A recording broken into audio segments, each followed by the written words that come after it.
boy was about to take a pancake when a fly buzzed around and landed on his hand. Jerry had to return the pancake since he couldn't get rid of the fly. Now Jerry had no lunch of his own. The language teacher scolded him and kicked him out of the classroom, accusing him of stealing someone else's lunch. But then she took the pancake and ate it herself. Jerry, who was forced out of the classroom, went to the restroom. He was too hungry. He turned on the tap and drank tap water in big gulps, just to fill his stomach. But the water was not enough. He got hungry again shortly after class started. Jerry had no choice but to drink tap water from his water bottle to satisfy his hunger. Despite this, his grades were excellent. He ranked first in reciting poems, and the English teacher rewarded him with a piece of candy. Jerry worked hard and got another first place, and the English teacher rewarded him with a big piece of chocolate. Jerry was happy and tried to put the chocolate in his pocket, only to find out that his pocket was torn. After class, he shared the chocolate with his classmates, taking turns to take a bite. He didn't get to eat any before it was all gone. As the days went by on campus, Jerry still had no lunch as usual. During lunch, his classmates opened their own lunchboxes, with crispy cookies, delicious bread,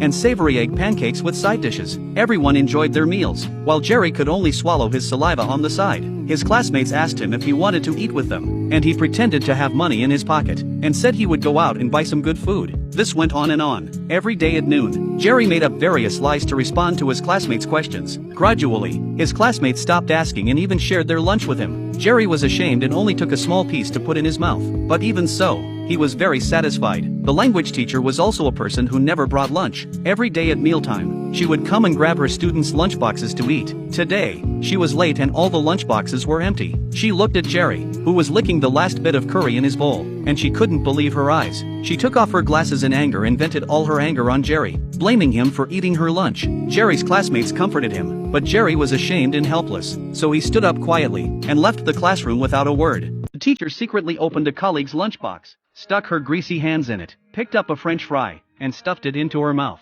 She was still not satisfied after finishing it, so she immediately ran to the classroom to grab the children's lunch, but she was too late. Looking at the empty lunchboxes and Jerry, who was licking his fingers, Mr. Beard, the teacher, was furious. He glared at the children and told them that he would come again tomorrow during lunchtime. Jerry innocently shook his head. He felt very wronged. The next day at noon, Jerry's classmates invited him to eat with them again, but he stood up and left the classroom, saying that his mother had made a delicious lunch at home and he wanted to go back and eat it. Then Mr. Beard came. He grabbed food from different lunchboxes and ate them greedily, making the children too scared to eat. He ate so quickly that he spilled chicken soup all over himself. Meanwhile, in class, Jerry kept drinking water. He would just drink water, again and again, for several days during lunch. His tablemate felt that something was wrong and followed Jerry. It turned out that Jerry didn't go home to eat lunch.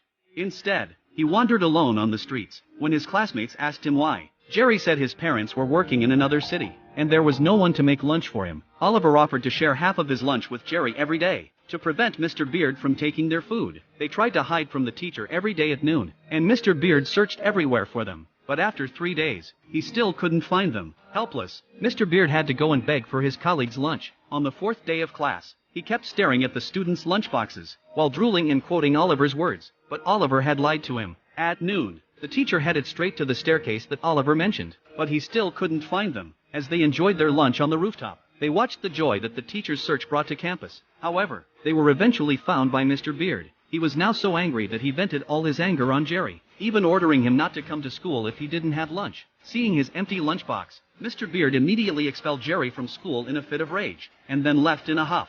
The next day, Jerry really didn't come to school, and day after day went by without him showing up for class. As they looked at Jerry's empty desk, everyone became increasingly worried about him. His classmates called his home, but the number was disconnected, and no one knew where his family lived. It turned out that they didn't really know Jerry at all. Why did Jerry, who never brought lunch, have such a difficult-to-tell secret?